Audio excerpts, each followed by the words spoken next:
Well, it looks like we won't have to wonder anymore. The match is starting.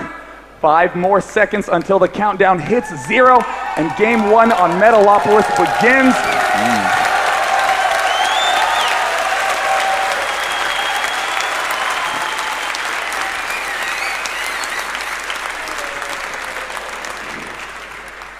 And it looks like we are just now waiting for this final game to load.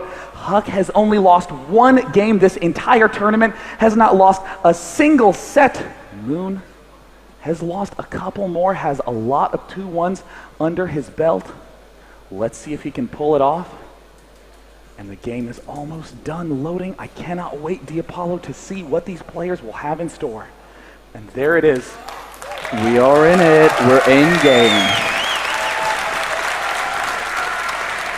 And the man, again, not just representing Team Liquid and Canada, but representing the entire wishes and dreams of the foreigner community in the South, we have Liquid Huck.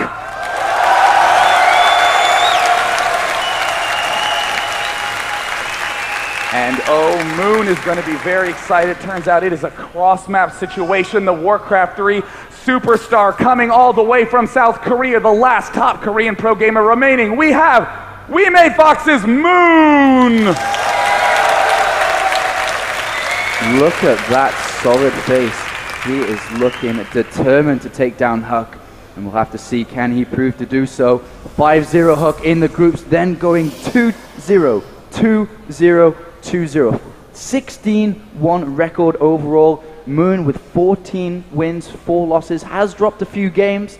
Will he be dropping any in this grand final in this cross position on Metalopolis? Man, Moon has been showcasing an incredible Mutalisk Zergling game. Keep in mind that Huck vs. Moon, still my absolute favorite game of the tournament thus far, was played in the group stages. Huck was first in his group, managing to defeat Moon 2-0, and again, Moon is going to get the chance to try to win another cross-map game. That was not an easy win for Huck. It was a 30-plus minute game with Huck only having 8 probes versus the 0 drones of Moon at the end. And Huck feeling comfortable by the looks of it, going for a 14 gateway, which is kind of late. He's getting that chrono boost on that Nexus, getting as many probes out as possible, adding on that assimilator. And will Moon play the same standard style on this map with Mutalisk? Because I think Huck is pretty well prepared for that style. Will there be any surprises in this final? Moon opening up with a spawning pool, straight into Extractor from there. The crowd is just clapping for some reason. They're just happy to be here. We see Moon going for the safest Zerg opening, going to be getting that queen and that spawning pool speed up as fast as he can. It looks like we have a second probe moving out for Huck. Uh-oh, could potentially be planning something a little sneaky here. Does manage to sneak past that Overlord. And again, Huck continuing to patrol to ensure that that hatchery is delayed as long as possible. This is interesting. Got to follow where that second probe goes. And the first one is under attack now. 4 links are following, and the second probe hiding away, as you can see on screen here. What is Huck planning? It may be a proxy Stargate, maybe? I don't know. We'll have to see what he's doing. He does have the double gas. He is making a sentry, though, from this gateway here. Now, this is very brilliant by Huck. In general, when you get this fast Zergling speed build, the way that Moon is getting, you rely on the Zergling speed to deny any probes from moving out. You do not have to worry about forward pylons. Huck realizing this and sending a probe out early. There's almost going to be a complete surprise from Moon, but will he manage to scour the edges of that north end? And it looks like Huck is putting down 2 and the 3rd gateway. And indeed, as you were saying, Sean, it looks like actually he is putting a pylon down there as well with that probe. And Huck is going to open up with a 4 gate. Now, Huck is known for doing these sorts of styles before. It's not going to be a 5 gate. That would be a huge all-in. The 4 gate just going to be a very aggressive opening. And this is what we call great best of 5 logic.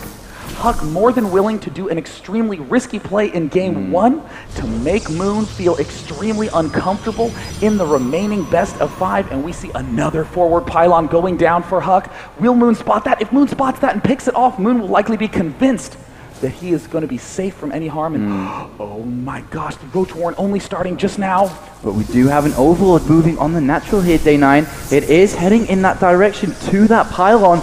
And will it be able to get that information? It is getting ever so close. If he sees it, he's going to know what's up and will immediately start to throw down, especially because sentries are being walked into. And he will immediately throw down a couple of spine crawlers. This is going to be a huge shock to Moon. In the unit counting station, we see only 3 Zerglings are out on the field right now. Definitely not going to be able to do that necessary damage. 2 spine crawlers going down.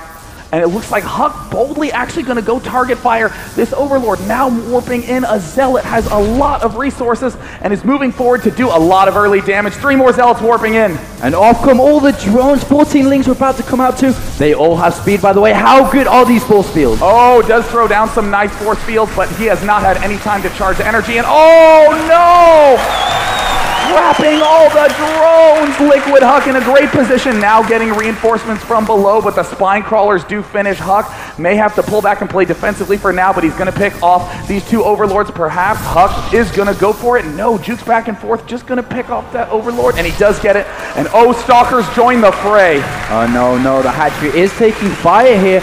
Only Lings in production now. No Roaches have been started. Another spine crawler going down. Huck will most likely want to enforce with a couple more Zealots in close encounter with these Lings. A counterattack was tried to be launched by Moon, but he realizes he has to turn around now. Otherwise, he's going to lose this hatchery. And it looks like he's trying to burrow the spine crawlers. It's not enough.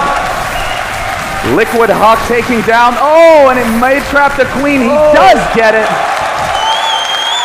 Oh, 1 unit lost for Huck. He's lost only a single Zealot all game long. And a counterattack has been launched here by Moon, but smartly Huck has walled himself off. Now continuing the attack. Huck looking so strong. 61 food versus 42. Cleaning up these spine crawlers. Has a Stalker to help defend. Warping in a couple of sentries just in case, because he knows he is on fire right now, cleaning out this natural. Wow, force fielding the Zerglings, trapping them in. The second attempt at taking the natural, absolutely crushed. Huck annihilating in this early game, and the Canadian sprints forward to an early lead. Oh my gosh, the Apollo, I do not think that is the style of game that anyone expected in this first round match. I can't believe Huck doing that. He really testing the nerves of Moon there, especially in that first game. Having a quick word, you saw him on screen. And the second map, by the way, we do have the map pool in front of us. The second map is going to be on Securus. Now this is going to be the exact opposite of what we saw before. We've seen Huck employ 3-gate style plays. We've seen him incorporate early Dark Templar plays, and we've seen him do the early expands very effectively. I can't wait to see what Huck will have in store, but I don't think anyone expected that early 4 warp gate pressure by Huck. And right now, guys, before we go into that second game, we are going to go into a quick commercial. Do not go anywhere.